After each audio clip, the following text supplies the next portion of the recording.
एक वैज्ञानिक विक्रम युद्ध भूमि से लौट रहा था, लेकिन जहां बाकी लोग सिर्फ मौत और तबाही देख रहे थे, वहीं उसकी आंखों में कुछ और ही जल रहा था। एक जुनून, एक ऐसा पागलपन जो इंसानी सीमाओं से बहुत आगे जा चुका था।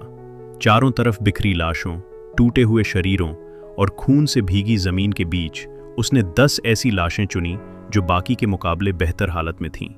उसके लिए ये सिर्फ डेड बॉडीज नहीं थीं, बल्कि एक ऐसे एक्सपेरिमेंट का रॉ मटेरियल थी जो दुनिया के नियम बदल सकता था।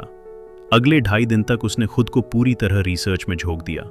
न दिन का होश, न रात का, बस एक ही सवाल, क्या मौत को हराया जा सकता है? और आखिरकार उसे लगा कि उसने जवाब ढूंढ लिया है। उसने अलग अलग बॉडी पार्ट्स जोड़कर एक नई देह तैयार की, उसे लोगों के सामने रखा और उसमें बिजली का करंट छोड़ा। पूरा हॉल सन्न रह गया।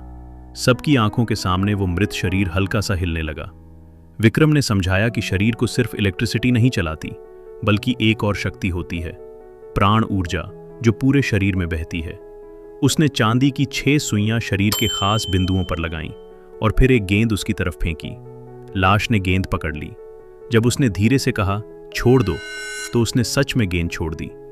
लोगों के लिए यह किसी चमत्कार से कम नहीं था, लेकिन उसके गुरु ने इसे पागलपन बताया। उसने गुस्से में कहा कि बिना आत्मा का शरीर सिर्फ मांस का ढेर है। विक्रम को उम्मीद थी कि उसे तारीफ मिलेगी, लेकिन उसे सिर्फ तिरस्कार मिला। उसी भीड़ में एक आदमी ये सब बेहद ध्यान से देख रहा था, हथियार व्यापारी हरनाम मल्होत्रा। उसकी आंखों में लालच नहीं, बल्कि एक गहरी दिलचस्पी थी।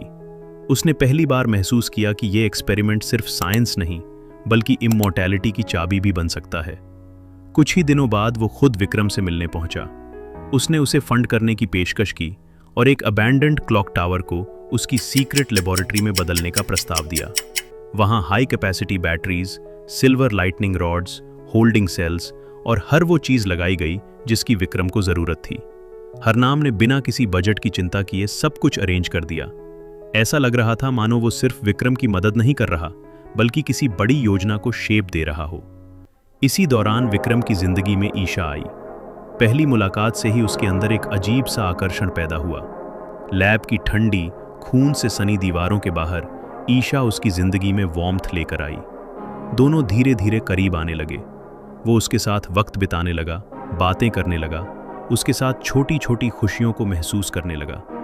पहली बार उसका दिल साइंस से हटकर किसी इंसान के लिए धड़कने लगा। लेकिन यह सुकून ज्यादा देर टिक नहीं पाया। हरनाम ने खबर दी कि युद्ध खत्म होने वाला है और उसके साथ फंडिंग भी जल्दी बंद हो सकती है। ये सुनते ही विक्रम के भीतर पैनिक शुरू हो गया। उसके पास ब्रेक थ्रू के लिए बहुत कम समय बचा था। उसने खुद को लैब में बंद कर लिया। कई रातों तक वो सोया नहीं।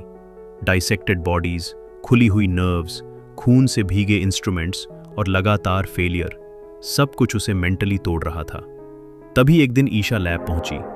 किसी और के लिए वो जगह हॉरर सीन जैसी होती, लेकिन उसने डरने की बजाय मृत शरीर को देखकर कहा, ईश्वर की बनाई सिमेट्री कभी गलत नहीं होती। यही लाइन विक्रम के लिए अंतिम क्लू बन गई। उसने बॉडी अलाइनमेंट बदला, सिल्वर नीडल्स की पोजीशंस बदली, नर्व्स को नए तरीके से जोड़ा और पहली बार मृत शरीर की उंगलियां हिल उठीं। यही वो पल था जब उसका कॉन्फिडेंस पागलपन में बदल गया। इसके बाद उसने अपने सबसे बड़े क्रिएशन की शुरुआत की। युद्ध खत्म हो चुका था और समुद्र किनारे लाशों का ढेर लगा हुआ था। विक्रम उनमें से सबसे परफेक्ट बॉडी पार्ट्स चुनने लगा। लंबे पैर, मजबूत हाथ, फ्लॉलेस नर्व्स, सही मसल्स और एक परफेक्ट स्कल। वो किसी साइंटिस्ट से ज्यादा एक कारपेंटर या स्कल्प्टर जैसा लग रहा था, जो अपने मास्टरपीस को आकार दे रहा हो। लैब के चारों तरफ खून, कटे हुए अंग और बॉडी फ्रैगमेंट्स फैले थे, लेकिन उसकी नज़र सिर्फ एक चीज पर थी, उसकी बनाई हुई नई जिंदगी। बचपन से जिस मानव मॉडल को देखकर उसने सपना देखा था, वो सपना अब उसके सामने वास्तविक रूप ले रहा था। लेकिन कहानी का सबसे बड़ा ट्विस्ट अभी बाकी था। हरनाम ने अपनी असली मंशा सामने रखी। वो एक घातक बीमारी से मर रहा था और उसकी हालत दिन ब दिन खराब होती जा रही थी। उसने विक्रम से कहा कि वो अपना दिमाग इस नए परफेक्ट शरीर में ट्रांसफर करना चाहता है। उसके लिए ये एक्सपेरिमेंट साइंस नहीं, इमॉर्टैलिटी का रास्ता था। लेकिन विक्रम ने साफ मना कर दिया। उसने कहा कि यह पहली ट्रायल है और वो अपने क्रिएशन को किसी दूषित दिमाग से खराब नहीं कर सकता। हरनाम के लिए यह सिर्फ इनकार नहीं, बल्कि मौत का फैसला था। दोनों के बीच वायलेंट फाइट शुरू हो गई।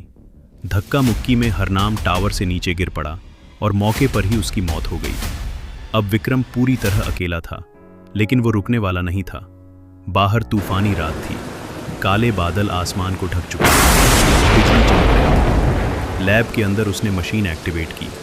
एक एक करके बैटरीज लाल चमकने लगी।